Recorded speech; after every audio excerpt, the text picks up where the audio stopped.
पाकिस्तान की ज़राअत तकरीबन 40 अरब डॉलर के करीब है और उसका तकरीबन 30% हम ज़ाया कर बैठे। बहुत सारे गैप्स हैं पाकिस्तान के अंदर जिनको टारगेट करके हम पाकिस्तान की वेस्टेज को रिड्यूस कर सकते हैं। वो पाकिस्तान वापस आए क्योंकि वो किसानों की फलाह व बहबूद के लिए कोई काम करना चाहते थे। टमाटर को हम सक्सेसफुली उसकी शेल्फ लाइफ को हम इंक्रीज़ कर सके थे बाय 400 to 500%। उन्होंने इस 30% जो हम ज़राअत का ज़ाया कर लेते हैं, इस पे जो उन्होंने वर्किंग की, जो उन्होंने काम किया, कितने % ज़ाया हो जाता था ये फूड अंदाज़न? Almost on average 30%। रिजर्व जो है, जो आपका प्रोडक्ट है, ये फूलों के ऊपर, हर किस्म के फूलों के ऊपर इसका रिजल्ट सेम है?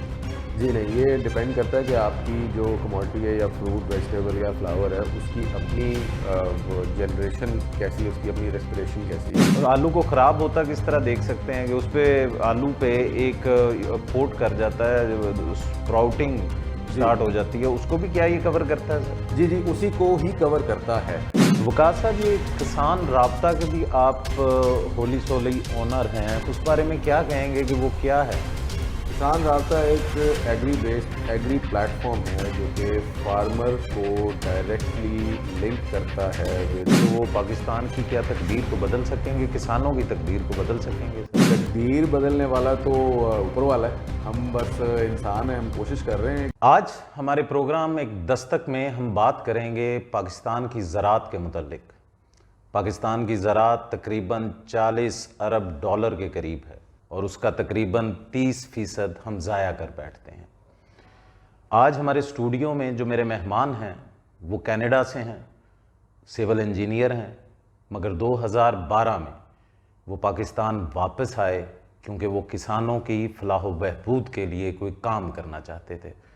उन्होंने इस 30% जो हम ज़राअत का ज़ाया कर लेते हैं, इस पे जो उन्होंने वर्किंग की, जो उन्होंने काम किया, वकास शाहिद से, एग्रो एगटेक के मालिक। वकास साहब, आप क्या बताएंगे कि कनाडा से पाकिस्तान का सफ़र जो किसानों की फलाह व बहबूद के लिए किया वो क्या है और किस तरह किया? जी शुक्रिया राना साहब। असल में ये सफ़र इस तरह था कि आपको नज़र आ रहा है कि उन मुल्कों में जो कि डेवलप कंट्रीज़ हैं उनके अंदर जो प्रोड्यूस है, जो एग्रीकल्चरल प्रोड्यूस है, जो आपकी फसल है, उसको किस तरह संभाला जा रहा है और उसकी वेस्टेज को किस तरह कंट्रोल किया जा रहा है। तो ये एक स्टार्टिंग पॉइंट था हमारे लिए कि उस पर हमने थोड़ी गौर व फिक्र की, नज़र डाली उस पर, तो देखा कि बहुत सारे गैप्स हैं पाकिस्तान के अंदर जिनको टारगेट करके हम पाकिस्तान की वेस्टेज को रिड्यूस कर सकते हैं।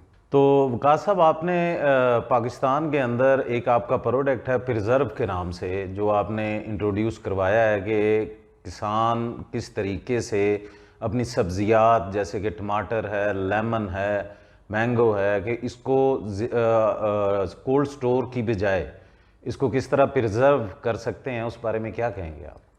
जी, प्रिजर्व के नाम से एक प्रोडक्ट है जो भी लॉन्च किया है, उसका जो मोड ऑफ एक्शन है वो ये है कि हर फ्रूट एक गैस प्रोड्यूस करता है, एथिलीन, कुछ ज़्यादा मिकदार में कुछ कम में। तो प्रिजर्व का काम यह है कि इसने उस एथिलीन की प्रोडक्शन को रेगुलेट करना है, यानी कि उसको रोकना है, जिसकी वजह से फ्रूट ज़्यादा देर अपनी उस हाल में रह सकता है। अब ये प्रॉफिटेबल है उन लोगों के लिए जिन्होंने बाहर दुकानें लगा के उन्होंने वो फ्रूट या सब्ज़ी बेचनी है, तो उनको उसमें लॉसेस आते हैं क्योंकि उनका फ्रूट या सब्ज़ी ख़राब हो जाता है। यहाँ पे एक बात करूँगा आपसे कि आप मुझे ये बताइएगा कि ये जो प्रिजर्व के नाम से आप मार्केटिंग कर रहे हैं एक प्रोडक्ट की, तो कितना % ख़राब हो जाता था और आपका ये प्रोडक्ट कितने % सब्ज़ी वालों को या फार्मर्स को सपोर्ट करेगा, इस बारे में कुछ बताइएगा।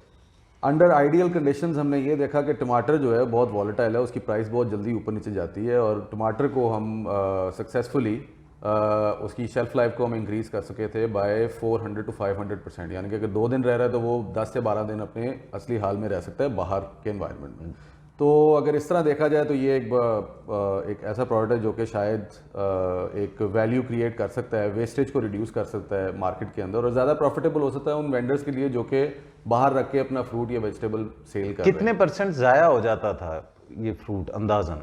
ऑलमोस्ट ऑन एवरेज 30% सारी जो प्रोड्यूस आपकी फ्रेश प्रोड्यूस यानी कि फ्रूट वेजिटेबल आपको यहाँ पे सेल होती है, उसका 30% आप लगा लें कि पाकिस्तान में ज़ाया होता है, लॉजिस्टिक्स में, ट्रांसपोर्ट में, उसके बाद फिर उसकी। का साहब आप बताइएगा कि ये जो आपका स्टिकर है ये फूलों के ऊपर ये कितने दिन तक रहता है? जी, हमने जो लेटेस्ट एक्सपेरिमेंट्स किए हैं उसमें क्रिसैंथेमम और रोज़ की शेल्फ लाइफ इसने कोई ऑलमोस्ट 4 गुना कर दी थी। क्रिसैंथेमम तो हमने ऑलमोस्ट कोई 1 महीना और 5 दिन विदाउट स्पॉइलेज हमने रख लिया था, अंडर कंट्रोल्ड एटमॉस्फेयर थोड़ा सा, अगर आप उसकी टेम्परेचर कंट्रोल करें। और रोज़ के साथ भी 300% उसकी शेल्फ लाइफ बढ़ा ली थी। आपसे यही पूछूंगा, प्रिजर्व जो है जो आपका प्रोडक्ट है ये फूलों के ऊपर, हर किस्म के फूलों के ऊपर इसका रिजल्ट सेम है? जी नहीं, ये डिपेंड करता है कि आपकी जो कमोडिटी है या फ्रूट वेजिटेबल या फ्लावर है उसकी अपनी जनरेशन कैसी है, उसकी अपनी रेस्पिरेशन कैसी है, यानी कि वो कितनी एथिलीन प्रोड्यूस कर रहा है, तो उसके हिसाब से। हाँ, लेकिन आपको पॉजिटिव रिजल्ट्स हर केस में नज़र आते हैं। तो इसको किस तरीके से यूज़ करेंगे हम फूलों के ऊपर से? सिर्फ आपने जब आपके पास एक बंच आता है तो आप उसकी जो जो बुके है उसके अंदर आप एक स्टिकर लगा दें, तो it is as simple as that. आप स्टिकर लगाएं तो उसकी शेल्फ लाइफ बढ़ सकती है।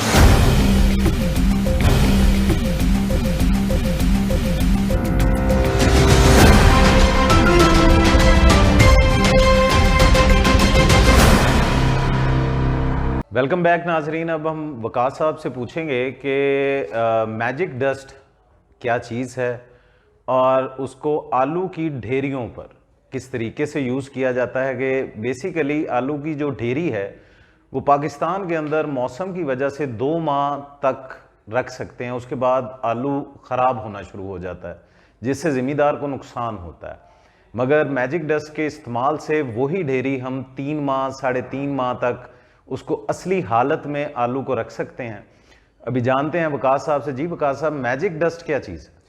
सर, मैजिक डस्ट बेसिकली एक स्प्राउट सप्रेसेंट है, स्प्राउट कंट्रोल करने की, आलू की जो फोट है उसको रोकने के लिए एक डस्ट फॉर्म में हम प्रोडक्ट लेके आए हैं, लॉन्च किया इस साल इंशाल्लाह, कि आप उसको छट्टा कर सकते हैं आलू की ढेरी के ऊपर जब आप अपनी ढेरी भर रहे होते हैं। उसे ही है कि वो स्प्राउट नहीं करेगा। तो आलू पहले कितना ज़ाया कर लेता था फार्मर? बेसिकली आजकल जो हम कोल्ड स्टोर के हवाले से बात करें तो तकरीबन पर केजी 12 से 13 रुपए पर केजी कॉस्ट आ रही है। तो ये आपकी जो मैजिक डस्ट है, अगर ये 3 माह और 3.25 माह का टाइम पीरियड फार्मर को दे दे तो मेरे ख्याल में ये बेहतर होगा। तो इस बारे में आप कुछ बताएंगे कि इसका यूज़ किस तरीके से है? जी, इसमें हम जो हमारे फार्मर्स हैं उनको हम साथ साथ सर्विसेज दे रहे हैं, उनको साथ साथ गाइडेंस भी दे रहे हैं, नॉलेज शेयर कर रहे हैं कि इसको पोटैटो पाइल को, यानी कि जो ढेरी है उसको रखने का तरीका क्या है, उसको आपने किस तरह एरिएट करना है कि उसके थ्रू हवा भी क्रॉस करे, प्लस आप इस प्रोडक्ट का इस्तेमाल करें। तो जो कॉस्ट ऑफ स्टोरेज है जो कि आजकल 10 से 11 रुपए के करीब इस साल होगी, उसको आप रिड्यूस कर सकते हैं टू 1 रुपी पर केजी। इस प्रोडक्ट की कॉस्ट अगर आप उसके अंदर देखें तो 1 रुपी पर केजी में आप इसको ढेरी को 3 महीने से 3 महीने 3.5 महीने तक आप ढेरी को रख सकते हैं। पाकिस्तान के अंदर यहाँ का तो एटमॉस्फेयर बड़ा गर्म होता है, मौसम बड़ा गर्म होता है, उस हवाले से क्या ये 3.25 माह और 4 माह गुजार सकता है सर? जी, टेक्निकली ये गुजार सकता है अगर आप सारी कंडीशंस को साथ साथ देखें। 100% तो कोई चीज़ नहीं होती, बट इससे आप काफ़ी हद तक अपनी लाइफ को बढ़ा सकते हैं। तो आपकी नज़र में किसान कितना नुकसान कर लेता होगा जो मतलब बारिशों के सिलसिले में गर्मी की वजह से वो आलू की ढेरी को कितना नुकसान, एक फार्मर अगर 5 एकड़ का कोई फार्मर है या 1 एकड़ का कोई फार्मर है वो ढेरी लगा देता है तो उसका लॉस कितना होता है अगर वो आपकी मैजिक डस्ट के बगैर उस ढेरी को लगाए? तो आई थिंक कि 12 से 13% उसको जब आलू से स्प्राउट बाहर निकलती है तो उसका ऑटोमेटिकली वजन कम हो जाता है पोटैटो का। तो आप 12 से 13% आप लगा सकते हैं कि उसको वेट लॉस की मद में और प्लस आलू के ख़राब होने की मद में आ रहा है। और आलू को ख़राब होता किस तरह देख सकते हैं कि उस पर आलू पे एक फोट कर जाता है, स्प्राउटिंग स्टार्ट हो जाती है, उसको भी क्या ये कवर करता है सर? जी जी, उसी को ही कवर करता है। तो बेसिक इसका काम स्प्राउट को कंट्रोल करना ही है। इसके साथ साथ आपको उस ढेरी को एयर उसके थ्रू पास करनी। उसके सिंपल सा तरीका ये है कि आप एक पाइप है उसमें सुराख करके आप अपनी ढेरी के अंदर लगा दें और उसको एयर की क्रॉसिंग दें ताकि वो उस टेम्परेचर पे रह सके और कार्बन डाइऑक्साइड एक्सट्रैक्ट कर सके वहाँ से। तो आपकी कोई टीम भी है इस हवाले से जो इस पे काम कर रही है, उस हवाले से कुछ बताइएगा। जी, अल्हम्दुलिल्लाह we have a team of 17 qualified agri engineers जो कि हर एरिया के अंदर डिप्लॉयड हैं और फार्मर्स के साथ हैंड इन हैंड काम कर रहे हैं, उनके साथ उनसे सीख भी रहे हैं और नॉलेज शेयर भी कर रहे हैं। अगर पाकिस्तान के अंदर मैजिक डस्ट को यूज़ कर लें, यानी कि पोटैटो के ग्रोअर्स, आलू के ग्रोअर्स अगर इसको यूज़ कर लें, तो आपके ख्याल के मुताबिक वो कितने नुकसान से बच सकते हैं? ये क्योंकि अब जो कॉस्ट ऑफ स्टोरेज है वो एक बहुत बड़ा पार्ट प्ले करना शुरू हो गई है आलू की स्टोरेज में, यानी कि 10 रुपए से 11 रुपए पर केजी स्टोरेज कॉस्ट जो है ये एक बहुत बड़ा डिटरेंट बन चुका है, प्रॉब्लम बन चुकी है फॉर द फार्मर। तो इसको कंट्रोल किया जा सकता है इस प्रोडक्ट से, और वेस्टेज 10 से 12% जो है उसको हम रिड्यूस कर सकते हैं टू 3 to 4%। तो इसके कोई रेट के हवाले से बताएंगे कि इसका यूज़ किस तरीके से है? अगर 5 एकड़ की या 10 एकड़ की वो ढेरी लगाते हैं आलू की, तो उस पर ये कितनी कॉस्ट आएगी और उसकी पैकिंग क्या है? सर इसकी 5 kg की पैकिंग हमने लॉन्च की है अभी दीपालपुर में, और ये 1 रुपये पर केजी, 1 रुपया पर केजी कॉस्ट है इसकी। नाजरीन, यहाँ पे लेंगे एक छोटा सा ब्रेक और ब्रेक के बाद जानेंगे एग्री टेक के बारे में कि और कौन से प्रोडक्ट आ रहे हैं। वेलकम बैक नाजरीन। अब हम पूछेंगे वकास साहब से कि एक इनका प्रोडक्ट है फूड सैनिटाइज़र के नाम से। सर वकास साहब, क्या आप बताएंगे कि वो क्या चीज़ है? जी, ये प्रोडक्ट जो है ये बेसिकली ने ये देखा था कि आलू को गलने का बहुत ज़्यादा प्रॉब्लम आता है फील्ड के अंदर भी और स्टोरेज के अंदर भी। तो हमने इस प्रोडक्ट को फिर अप्लाई किया कोल्ड स्टोरेज में और ओपन फील्ड में, देखा कि उससे काफ़ी हद तक उसकी जो गलने की प्रॉब्लम था वो रिड्यूस हो गई और प्रोडक्ट सेव हो गया उससे। तो आपके यहाँ पे कौन से डीलर हैं जिनके पास ये प्रोडक्ट्स अवेलेबल होंगे एग्रो टेक के? जी, प्राइमरीली हम लोग दीपालपुर में बेस्ड हैं, तो दीपालपुर से ही हम आगे हर प्रोडक्ट को लॉन्च करते हैं। अभी इस वक्त किसान दोस्त ज़रूरी सर्विसेज के साथ हमारी एक्सक्लूसिव कमर्शियल एग्रीमेंट है दीपालपुर के अंदर। तो जो पोटैटो बेल्ट है उसके अंदर ये हमारे डीलर हैं, बाकी हम और अभी आहिस्ता आहिस्ता रिवील कर रहे हैं जैसे जैसे आते हैं। तो वकास साहब, ये किसान राब्ता के भी आप होली सोली ओनर हैं, उस बारे में क्या कहेंगे कि वो क्या है? किसान राब्ता एक एग्री प्लेटफॉर्म है जो कि फार्मर को डायरेक्टली लिंक करता है विद क्वालिफाइड इंडिविजुअल, यानी कि एग्री इंजीनियर्स जो हमारे अपॉइंटेड हैं उनके साथ हमने उनको डिप्लॉय किया हुआ फील्ड में। फिर उसके बाद उनको कोई प्रोडक्ट, किसी भी किस्म की सर्विस जो उनका प्रोडक्ट बाहर निकल रहा है, जो फसल निकल रही है, उसको लिक्विडेट किस तरह करना है, उसको उसकी आगे फूड प्रोसेसर के साथ लिंकेज कैसे करनी है। तो किसान राब्ता एक प्लेटफॉर्म है जो कि अब लॉन्च हो रहा है इंशाल्लाह, जो कि फार्मर के लिए एक वन स्टॉप शॉप बनने जा रहा है। ये पूरे पाकिस्तान में के किसान आपसे इस किसान राब्ता से फ़ायदा हासिल कर सकते हैं? जी, टारगेट तो यही है कि इंशाल्लाह हम पैन पाकिस्तान जाएंगे, पूरे पाकिस्तान के अंदर हम इसकी आउटलेट्स, फिजिकल आउटलेट्स भी खोलेंगे और हमारा ऑनलाइन जो प्लेटफॉर्म है वो भी लॉन्च हो रहा है, तो वो भी इंशाल्लाह पूरे पाकिस्तान में लॉन्च होगा। तो बाकी आप ये बताइएगा कि आपको माशाल्लाह 12 साल हो गए हैं पाकिस्तान के अंदर, तो आप अपने प्रोडक्ट को किस नज़र से देखते हैं कि वो पाकिस्तान की क्या तकदीर को बदल सकेंगे, किसानों की तकदीर को बदल सकेंगे? सर, ये तकदीर बदलने वाला तो ऊपर वाला है, हम बस इंसान हैं, हम कोशिश कर रहे हैं। एक छोटी सी, आप समझ लें, एक समुंदर के अंदर एक बूंद की तरह है, हम अपनी कोशिश कर रहे हैं। इसी तरह काफ़ी लोग हैं, काफ़ी हमारे पार्टनर्स हैं, काफ़ी दोस्त हैं, बहुत अच्छे फार्मर्स भी हैं जो हमें काफ़ी हेल्प आउट भी करते हैं, हमें नॉलेज शेयर करते हैं। तो इंशाल्लाह ताला हमारी सिमत जो है वो अच्छी है और काफ़ी सारी प्रॉब्लम्स हैं तो उनकी सॉल्यूशंस भी अवेलेबल हैं पाकिस्तान में। तो हम इंशाल्लाह विल ट्राई आवर बेस्ट कि अगला साल पिछले साल से बेहतर हो।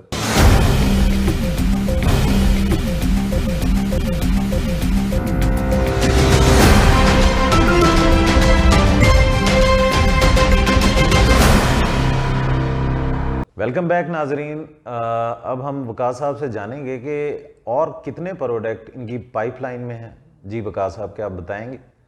जी, इसके अलावा हम ग्रेप्स पे एक प्रोडक्ट की टेस्टिंग कर रहे हैं, ग्रेप्स की पोस्ट हार्वेस्ट शेल्फ लाइफ को बढ़ाने के लिए। टबैको के ऊपर काम चल रहा है, उस पर ट्रायल्स चल रहे हैं कि उसके लीफ को हम बड़ा कैसे कर सकते हैं और प्रीमियम रेट कैसे ले सकते हैं। फिर उसके बाद एप्पल पे काफ़ी इंटरेस्टिंग हमारा प्रोडक्ट चल रहा है कि हम कोशिश कर रहे हैं कि एप्पल को हम नॉर्थ पंजाब की तरफ लेकर आएँ और एप्पल को हम यहाँ पे किसी तरीके से काश्त करें। इसके अलावा किन्नूस पे भी काम चल रहा है, गार्लिक पे हम काम कर रहे हैं कि आपका एक प्रोडक्ट है जो रोड ग्रास के ऊपर है, जो उसकी नमी के मुतल्लिक है। क्या आप मेरे नाजरीन को ये बताएंगे कि वो कौन सा प्रोडक्ट है? सर जी ये एक प्रोडक्ट है, एक प्रिजर्वेटिव है फॉर रोड ग्रास, जो कि एक एक्सपोर्ट इंडस्ट्री है। इससे करता ये है कि उसके हाई मॉइस्चर पे आप रोड ग्रास को हार्वेस्ट कर सकते हैं।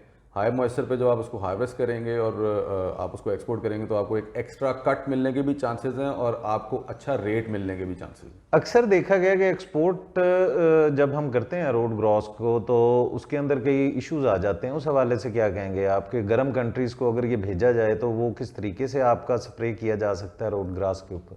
जी अभी तो ये पाइपलाइन में है। हाँ जी, इसका जो प्रॉब्लम ये है कि हम हाई मॉइस्चर, हमारे मुल्क में जब अगस्त है, जो जून जुलाई अगस्त है, ये हाई मॉइस्चर इस टाइम पे ज़्यादा होता है, तो ग्रास में भी मॉइस्चर ज़्यादा है और वो जल्दी अपना मॉइस्चर छोड़ता नहीं है। तो हमें प्रॉब्लम ये होता है कि हमें एक मिनिमम मॉइस्चर पे उसको हार्वेस्ट करना है। इससे हम उस मॉइस्चर के लेवल को नीचे ला सकते हैं ऑटोमेटिकली, और हम उस घास को वहाँ से हटा सकते हैं ताकि नई घास निकल आए। तो आपको एक एक्स्ट्रा कट भी मिल रहा है और आपकी एक्सपोर्ट भी फौरी तौर पे हो सकती है। तो आपको प्रीमियम प्राइस मिलता है, क्योंकि जितना मॉइस्चर ज़्यादा होगा उतना रेट ज़्यादा मिलेगा आपको, उतना पर कंटेनर आपको ज़्यादा पैसे मिलेंगे। सर आप माशाल्लाह पिछले 10 साल से पाकिस्तान के अंदर इस केमिकल पे काम कर रहे हैं और कोशिश कर रहे हैं कि पाकिस्तान किसी तरीके से वो 30% फसल को बचा सके।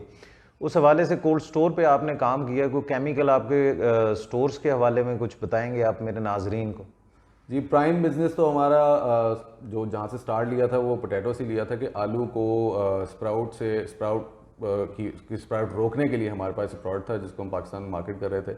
वो अल्हम्दुलिल्लाह we have a very good market share, और उस प्रोडक्ट में हम स्पेशलाइज़ करते हैं, उस सर्विस में भी हम स्पेशलाइज़ करते हैं कोल्ड स्टोरेज की। तो सर आपसे ये भी पूछूंगा मैं कि पाकिस्तान के अंदर जो गरीब किसान हैं, जो 1 एकड़ की ज़मींदारा करते हैं, 5 एकड़ का करते हैं, अगर उनका इश्यूज़ देखा जाए इस महंगाई के दौर में जहाँ पर डीज़ल की कीमत बहुत ज़्यादा है, जहाँ पर अद्वियात की चीज़ें बहुत महंगी हो चुकी हैं, खादें बहुत महंगी हो चुकी हैं, उस हवाले से आपका प्रोडक्ट उनके लिए क्या काम करेगा? ये बेसिकली वेस्ट कंट्रोल जो है वो एक ऐसी चीज़ है जो आप कंट्रोल कर सकते हैं। वेस्ट क्लाइमेट डिपेंडेंट नहीं है, ये नहीं हो कि बारिश होगी तो वेस्ट हो गया। वेस्ट है जो आपकी पूरी प्रोसेस के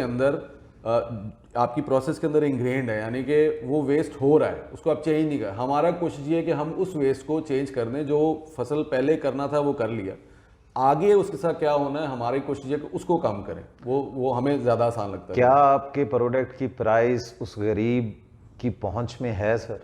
अगर देखा जाए तो जी हमने काफ़ी कोशिश की हुई है कि हम उसको अच्छे तरीके से प्राइस करें। अगर आप डस्ट के हिसाब से देखें तो 1 रुपी पर केजी, 1 रुपये इस महंगाई के दौर में सर? इस महंगाई के दौर में भी मेरे ख्याल से 30 रुपये का आलू है और 1 रुपया उसके ऊपर अगर कॉस्ट आ रही है तो ये कोई ज़्यादा बड़ी कॉस्ट नहीं है उसको। और प्रिजर्व के हवाले से क्या कहेंगे? वो भी गरीब की पहुंच में है मेरे ख्याल में सर। जी जब लीमू जो है वो 800 रुपये किलो हुआ था, तो अगर ये प्रोडक्ट इस्तेमाल होता है तो वो आप जो लीमू की ट्रेड कर रहा है वो उसको शायद ज़्यादा पैसे निकाल सकता है। तो ये ट्रेडर सेंट्रिक है थोड़ा सा product, but in the and आवाम के लिए। सर क्या आप समझते हैं कि अगर पाकिस्तान के सारे किसान अगर इनको यूज़ कर लें तो हम अपना वो 30% जो हमारी फसल ख़राब हो जाती है वो बचा सकते हैं सर? जी इंशाल्लाह हमारी कोशिश भी यही है, हम भी यही कोशिश कर रहे हैं, और भी इंडस्ट्री में लोग हैं जो इस पे काम कर रहे हैं। तो इंशाल्लाह हमारी तो पूरी कोशिश है कि एटलीस्ट इसके करीब करीब हम जितना आ सकते हैं उतना तो आएँ। तो आप अपने जो आपके हरीफ हैं, कंपटीटर हैं, उनको और किसानों को क्या पैगाम देंगे आखिर में सर? हरीफ तो कोई भी नहीं है, मैं तो ये समझता हूँ कि वो भी कंट्रीब्यूटर्स हैं हमारी इंडस्ट्री में जी। तो हम we always open to exchange knowledge, और हम हमेशा कोशिश करते हैं कि हम उनसे भी सीखें, कुछ हमें जो आता है वो हम उनको सिखाएं, फार्मर से कुछ सीखें, और it's an exchange of information. तो हम हमेशा स्टूडेंट ही रहेंगे। सर आखिर में कोई पैगाम देना चाहें अपने किसानों को, उन किसानों को जो गरीब तबके से ताल्लुक़ रखते हैं, जिस महंगाई के दौर में क्या पैगाम देंगे आप? इस महंगाई के दौर में तो मैं ये पैगाम दूंगा कि आप जितनी मेहनत अभी कर रहे हैं अभी ज़रूरत है और मेहनत की, और इस चीज़ को समझने की ज़रूरत है कि आपको जिद्दत इख्तियार करनी पड़ेगी। अगर आप जिद्दत इख्तियार नहीं करेंगे, अगर आप इम्प्रूव नहीं करेंगे अपने प्रोसेस को, तो ये बहुत मुश्किल होगा। एग्रो एग्टेक गरीब किसानों के साथ है सर? जी दिन रात सुबह शाम यही काम कर रहे हैं, हम भी कोशिश कर रहे हैं, अल्लाह खैर करे। आखिर में नाजरीन सिर्फ इतना कहूँगा कि वकास शाहिद जैसे लोगों को पाकिस्तान में आना चाहिए और पाकिस्तान के किसानों के लिए, गरीब किसानों के लिए काम करना चाहिए और इनकी फलाह व बहबूद के लिए मेहनत करनी चाहिए ताकि हमारा किसान दुनिया का अजीम किसान बन सके।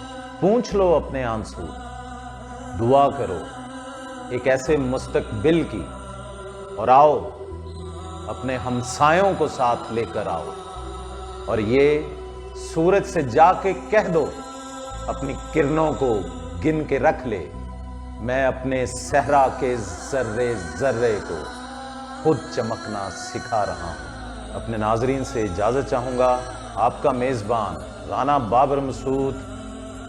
खुदा हाफ़िज़।